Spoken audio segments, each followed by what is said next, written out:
45 run তুলতেই নেই 7 wicket. প্রথম দিনেই বল হাতে জিম্বাবুয়ের কোমর ভাঙেন তাইজুল ইসলাম। খবরের বিস্তারিত জানতে দর্শক ভিডিওটিতে একটি লাইক দিয়ে চ্যানেলটিকে সাবস্ক্রাইব করুন। দ্বিতীয় টেস্টে দিনের শুরুটা ভালোই করেছিল বাংলাদেশ, তবে সময় বাড়ার সঙ্গে সঙ্গে যেন ধার কমছিল টাইগার বোলারদের। দ্বিতীয় সেশনে তো কোনো উইকেটই শিকার করতে পারেননি তারা, তবে শেষ সেশনে এসে রীতিমতো ভেলকি দেখায় স্পিনাররা। তাইজুল ইসলাম, নাইম হাসানদের ঘূর্ণিতে আটকে যান রোডেশিয়ান ব্যাটাররা।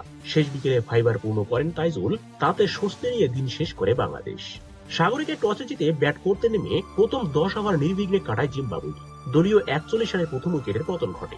অভিষিক্ত তানজিদ হাসান তামিম স্বীকার করেন ওপেনার ব্রায়ান বেনেটকে।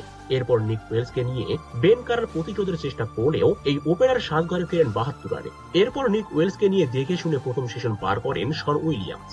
ওয়েলস 53 বলে 32 এবং উইলিয়ামস 33 বলে 6 রানে অপরাজিত থেকে প্রথম সেশনের 28 ওভারে 2 উইকেট হারিয়ে জিম্বাবুয়ে সংগ্রহ করে 89 রান। দ্বিতীয় সেশন শেষে আর কোনো উইকেট না হারিয়ে জিম্বাবুয়ের সংগ্রহ দাঁড়ায় 161 রান। তবে লাঞ্চের পর খেয়ে হারায় সফরকারীরা। দলের পক্ষে সর্বোচ্চ 67 রান আসে উইলিয়ামসের ব্যাট থেকে।